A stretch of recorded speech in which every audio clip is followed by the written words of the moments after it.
Hi guys, Daniel from DK Building, Whole House Transformations. January 2026 is getting cold and it will be even colder. So I guess it's a good time to talk about insulation. Today we are on our Enerfit Passive House project and I would like to talk more about the types of insulation we are using on this project and general why we insulate. Why we insulate? We insulate to have more comfortable homes. We insulate to pay lower bills. We insulate to have a healthier home environment.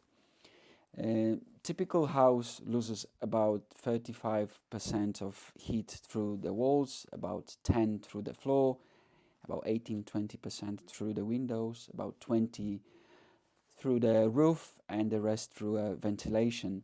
So it really makes sense to insulate the house to create a cushion around the existing house fabric. Types of insulation, it all depends where we want to use it. Right now we are inside of the house. Part of this project is about internal insulation.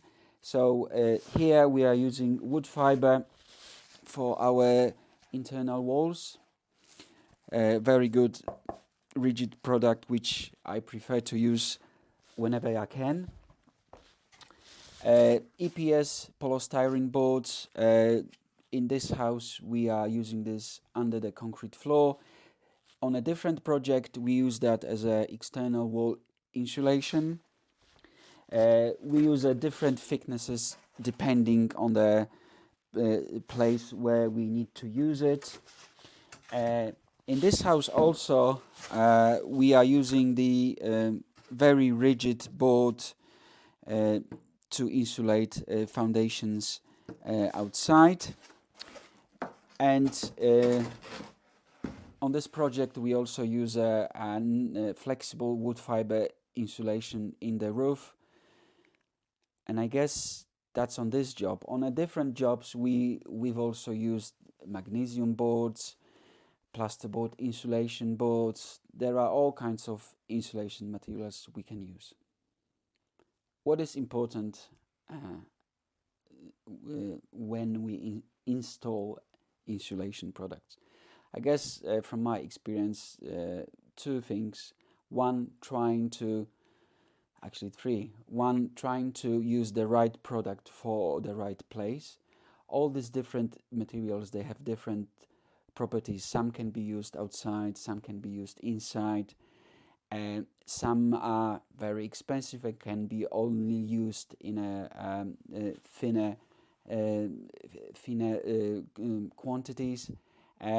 So one thing, use the right materials for the purpose. Second, trying to minimize gaps, and it's a very important, and you can see here we are using a special saw for cutting these wood fiber boards, which actually it's making tiny gaps which we are filling with expanding foam. The idea is really trying to install with either no gaps or with minimal gaps. And the third point, which is very important with this project, is trying to have a continuous layer of insulation which starts underneath the concrete floor, which just a little bit can be seen here. That's the polystyrene, and there's no gap between the polystyrene and the internal insulation. Internal insulation goes up.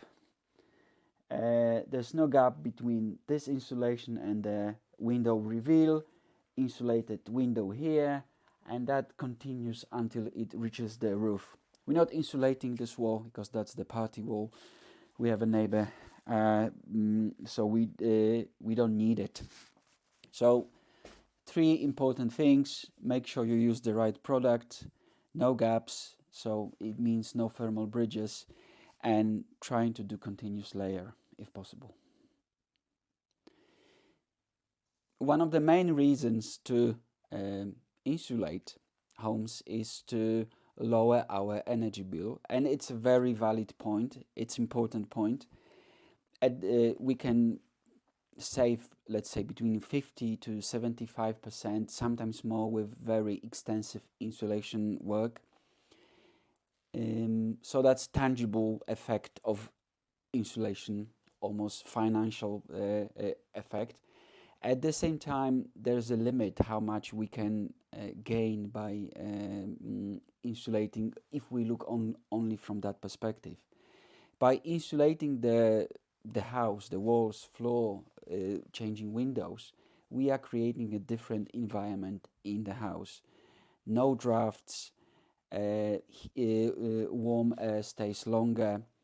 It's just a healthier environment to live in, and I guess that's, in my view, which is more important than only financial aspects. That's me, Daniel, from DK Building Whole House Transformations.